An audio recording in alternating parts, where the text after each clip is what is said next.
Hey everybody, how's it going? Welcome to episode number 450 of NoDQ&A video right here on NoDQ.com, the YouTube channel, and NoDQ&A videos affiliate, ringsidenews.com. Got your questions here from spring.me/Aaron Rift.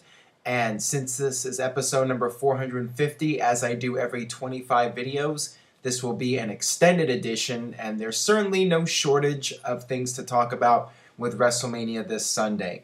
NoDQ.com is your source for all the latest news and rumors regarding WrestleMania, as well as live results coverage. So stay tuned to NoDQ.com for all the latest updates. Follow me on Twitter, twitter.com/NoDQ, DOTCOM. I will be tweeting this Sunday with my thoughts on the pay-per-view. And also check out NoDQ on Facebook, facebook.com/NoDQ, DOTCOM. Now with that out of the way, let's get down to your questions. First one today comes from John Drix Romano. Hey Aaron, what are your overall thoughts on the WrestleMania card?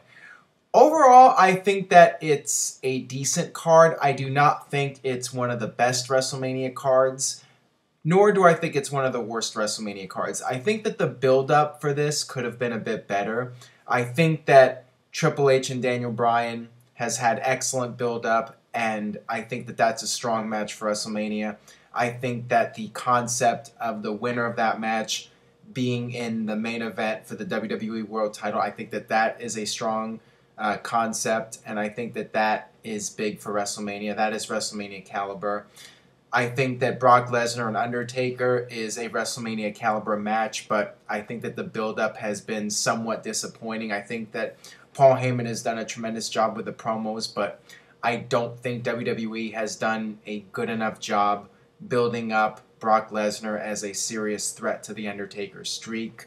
Brock Lesnar should have been destroying people before Undertaker, and not just people like Big Show. He should have gotten some really big wins. He did beat CM Punk, but then CM Punk left, and WWE can't even show footage of that because they don't want fans chanting CM Punk. So the build for that match could have been a lot better. As I mentioned in the last NoDQ&A video, the Shield should have had a bigger match at WrestleMania, not something thrown together at the last minute. And the Andre the Giant Battle Royal, I like the fact that they did that, and at least it's not just your average generic Battle Royal. At least they have some sort of goal, winning the Andre the Giant trophy. So, I'm fine with that. And the tag team title match being the pre-show is a disappointment, but, that match was something also thrown together. I would have liked to have seen some build-up with the tag team titles and a big-time match on WrestleMania, but, that's not to be. So, overall, okay. What really matters for this year's WrestleMania is that the key matches deliver. Daniel Bryan, Triple H, the WWE title match, and Brock Lesnar, Undertaker. If those matches can deliver and the quality of the matches end up being WrestleMania caliber, then, it'll be a very good show. But if those matches are disappointments, I don't think this is going to be one of the better WrestleManias. This question comes from MMA Mike Zero. What storyline is most interesting for you for WrestleMania? Story-wise, Taker and Brock hasn't been much, but the streak alone speaks for itself at WrestleMania. John Cena and Bray Wyatt is getting good, but I have to say Triple H and Daniel Bryan has the best storyline and makes the most sense. Absolutely. Triple H and Daniel Bryan, in my opinion, has had the best build-up, and that build-up is going back to SummerSlam when you had the big angle where Triple H turned on Daniel Bryan, and they've been feuding on and off for the past several months. Triple H has been screwing Daniel Bryan left and right. And what matters at this point is that the storyline has a good conclusion. And whether it's predictable or not, the conclusion you need is Daniel Bryan winning the WWE title. He's been screwed over so many times. If he gets screwed over again at WrestleMania, it makes absolutely no sense. The key is to have a storyline that makes sense and has a payoff. Fans have been wanting to see Daniel Bryan win the title all this time and get his revenge. And, if it doesn't happen at WrestleMania, the whole thing's going to be a big letdown. So, it's really crucial that he wins here, in my opinion. And, yes, it would be predictable, but I think that in some cases predictability is good if the storyline makes sense. And, WrestleMania needs to be entertaining, and it also needs to make logical sense with the storyline. So hopefully Bryan gets his big win and that story is told. And like I said, Undertaker and Brock Lesnar has been decent, and like you said, you have the streak, and that alone makes it a big deal. But they could have done so much more with Brock Lesnar. The fact that nobody thinks that Brock Lesnar will end the streak, I mean, that's a bad sign. WWE could have been more effective with this storyline, and they could have done more to convince fans that maybe Brock Lesnar can be the guy to end the streak. I mean, maybe Brock Lesnar wasn't the right opponent. Maybe they should have done this match a few years ago. Maybe they shouldn't have had Brock Lesnar job to Triple H and John Cena. I don't know what the deal is, but it should have a bigger feeling than it has at this point. I mean, Undertaker and Brock Lesnar was a match people wanted to see for years, going back to their UFC confrontation, and now that it's happening, it just doesn't feel like an epic match. It feels like a big match, but not as big as it could be. And John Cena versus Bray Wyatt, the storytelling's been good for that, and that's an interesting match because it's almost 50-50 as to who's going to win. I mean, a lot of people think John Cena will win, and a lot of people think that Bray Wyatt will get a big win on pay-per-view. So there's a lot of intrigue about that one. All right, this one comes from Ken Carrick. Hey, Aaron, love the show. Want to know who you think should win the Battle Royal and why? I would like to see The Miz or Dolph Ziggler. The Miz because I would like his streak to go on to 5-0, and Dolph just because of his great work this past year. Well done on 450. Well, I really don't want to see The Miz win the Battle Royal because he's been portrayed like a geek the past couple weeks, and I think that the winner should be a guy that's being groomed as a future top star. Yes, Big Show is the most obvious choice, and I could very well see him winning it, but the fact that he's been portrayed as the heavy favorite for this makes me think he's not winning. I would like to see somebody like Big E Langston win the Andre the Giant Battle Royal, a guy that WWE has been pushing. He's a young talent, and he would make sense because he's this big, strong guy, and he can throw out a lot of people. Logically, that makes sense. I mean, Dolph Ziggler and The Miz. I mean, Dolph Ziggler might make sense because he's like a Shawn Michaels where he can, almost be eliminated, and he has the endurance to last the whole match. I mean, that makes logical sense for Ziggler to win, but I think that he's a dark horse to win. I could see Sheamus winning. Actually, if I had to make a pick for this, a prediction, I would say Sheamus wins. Sheamus is a guy that WWE's always been high on, and he hasn't really had a standout moment since coming back. And I do think a babyface is going to win the Battle Royal, and Hogan will come out and present the trophy and endorse the winner. So I have a feeling it's going to be Sheamus. Either Sheamus, Big Show. Big E Langston would be an interesting pick, or a surprise entrant, somebody who hasn't been officially announced. And there's only like 3 spots as of the recording of this video.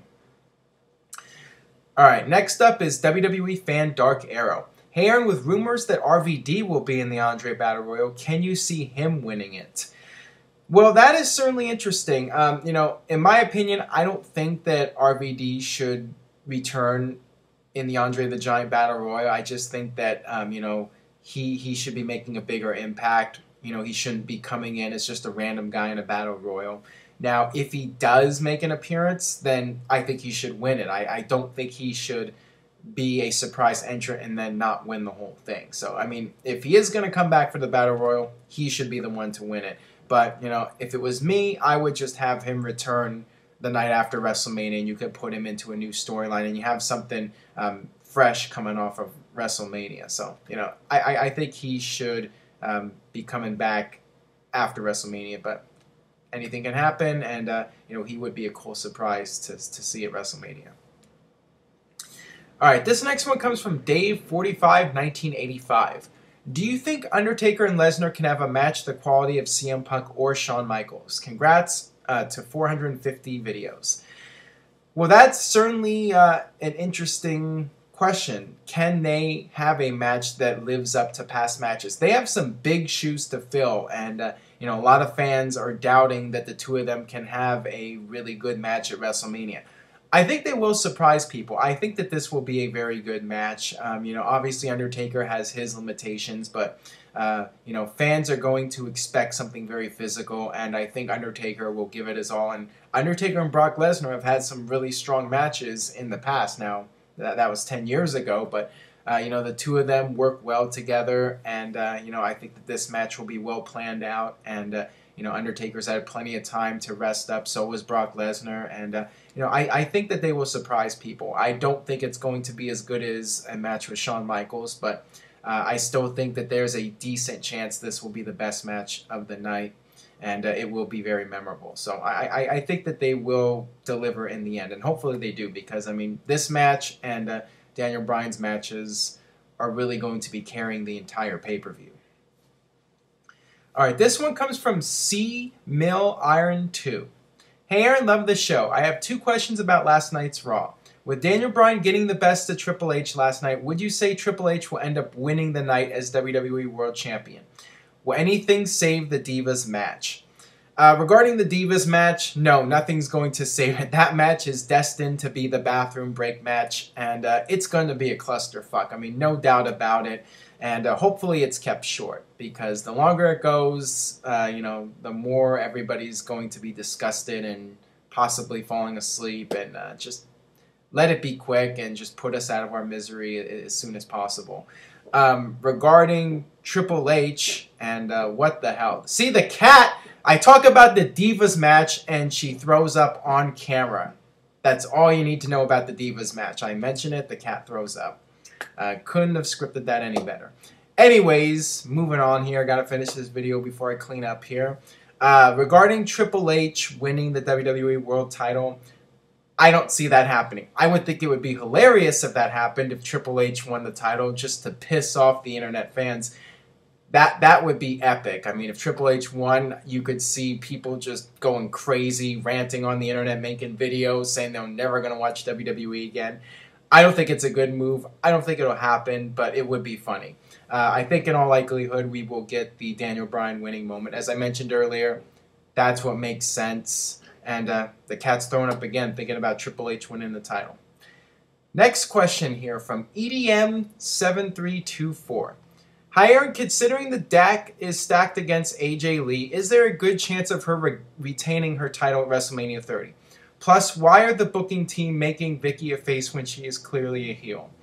I have no idea about the Vicky Guerrero thing. I mean, one week she's a face, one week she's a heel. I don't know. I guess she's a face by default because AJ's a heel. I suppose there's a possibility she could retain. I mean, there's so many options, and I think they're very limited. I could see AJ retaining. If she loses the title, I think if I had to make a prediction, maybe one of the Bella twins will win it. Maybe Brie will win it, since her and Daniel Bryan are getting married, and if Daniel Bryan wins a WWE title and Brie wins the Divas title, you have that story going into their wedding that they're both champions. So, I mean, that would be cool. I could see one of the Bellas winning. But beyond that, I mean, I don't know. I mean, this match has been thrown together, and it's just going to be such a clusterfuck that maybe the best way to end this match would be for AJ to somehow retain. I mean, I really don't know at this point. I mean, anything can happen. All right, next question here. So, if and when Daniel Bryan beats Triple H, assuming the Authority storyline ends, what role can you see Stephanie McMahon playing after WrestleMania?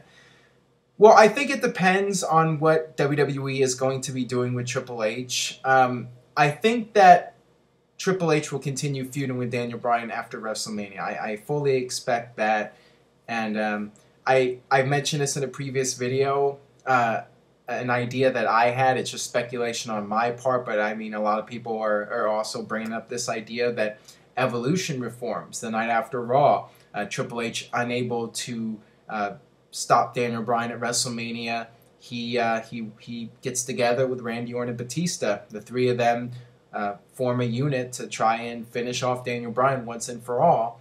And maybe you could have a new fourth member, somebody who is an up-and-comer, and Triple H becomes the new Ric Flair of the group. I would love to see something like that happen. And if that happens, then obviously Stephanie McMahon would be put into the background. I mean, there really wouldn't be much of a point in having her in the storyline when you have Evolution reforming. But, I mean, if they're not going in that direction, they might not be going in that direction. But regardless of the case, I could see Stephanie McMahon still being involved in the storyline if they don't do the Evolution reunion or whatever.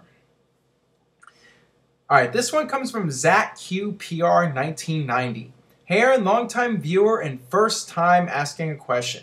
Could you see Bray Wyatt challenging the WWE title at some point this year? Keep up the good work. Actually, I could very well see him in a WWE title match, and a logical thing to do would be Bray Wyatt challenging Daniel Bryan for the WWE title. He beat Daniel Bryan at the Royal Rumble, so you can play up on that Bray already beat him and he's a worthy challenger. And that would make even more sense for Bray Wyatt to beat John Cena at WrestleMania, so he has even more momentum and he's this ultimate monster challenger for Daniel Bryan. But I also see the Bray Wyatt and Cena feud going on past WrestleMania too, especially if Triple H and Daniel Bryan continue to feud. I could see Bray Wyatt and John Cena having more matches against each other, and then maybe at SummerSlam you could do Daniel Bryan versus Bray Wyatt. I think that would be a great idea. So yeah, I think that there's a very good chance. He's being groomed as one of the top heels, next to Triple H and Randy Orton and Batista. And, I think he will at least get one shot at the WWE title. Don't know if he'll win it, but I could see him being the monster heel to challenge the babyface champion for sure. All right, this one comes from iMotaB92. Hey, Aaron, what do you think about Tyson Kidd? I think if he was given a big push, he would be a big star. I've talked about this in other videos. Obviously, he's a very talented wrestler, and a lot of people consider him to be very underrated. I think that if WWE was going to push him, they would have done so already. The fact that Total Divas has been somewhat of a rating success for WWE, and Tyson Kidd is a regular on that show, I mean, that would have been a perfect opportunity to have him be pushed on Raw and SmackDown, but that hasn't happened, and the fact that it hasn't happened makes me think WWE really doesn't have him in long-term plans. So, that's unfortunate for him, and I don't know what else can be done to give him an opportunity, but, I definitely think they could do more with him, absolutely. All right, this next one comes from K Week 622. Hey Aaron, two-part question. Do you ever see Ryback getting another push? Also, when Ryback turned heel last year after WrestleMania, do you think that hurt his momentum? Please answer in video. Thanks and have a nice day. I've been asked about Ryback a lot. No, I do not see him getting another push. I think that he's gone as far as he's going to get. And really, the moment when he lost his momentum was that Hell in a Cell pay-per-view when he challenged CM Punk for the title. WWE booked themselves into a corner. It was too soon for Ryback to be losing. And, obviously they were building up CM Punk for The Rock. And, they didn't want to have him drop the title. That match should have never taken place. But WWE had an issue where John Cena got hurt. And they kind of just threw Ryback in there and into a random Hell in a Cell match. And Ryback has never been the same after that.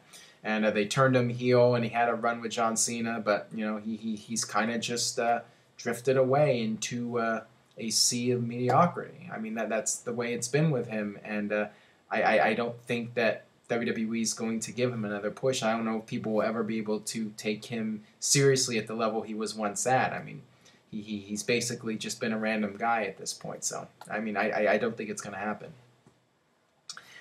All right, final question here. Or actually, I got two more.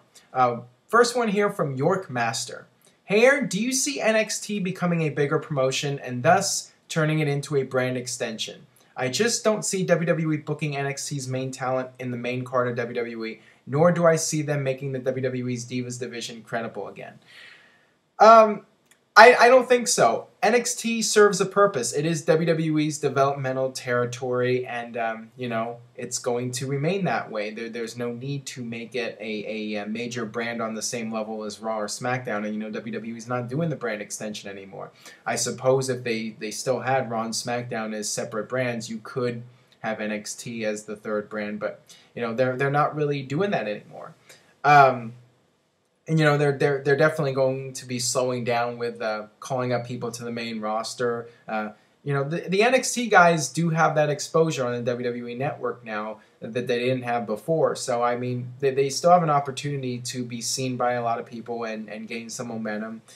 So, you know, I don't see WWE changing anything with that anytime in the near future.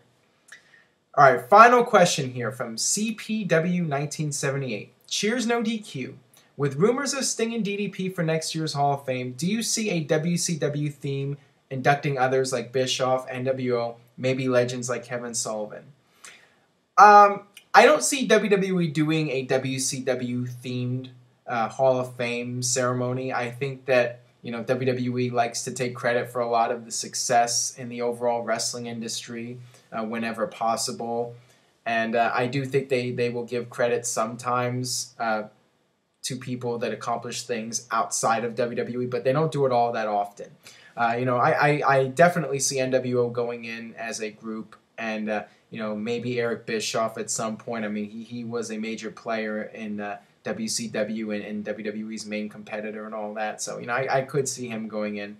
Guys like Kevin Sullivan, I think, are a long shot. You know, guys that weren't really top level, that weren't in WWE, I think are unlikely to go into the Hall of Fame. And if they do, you know, it's more of a political move by WWE than anything else. You know, perfect example would be Carlos Colon.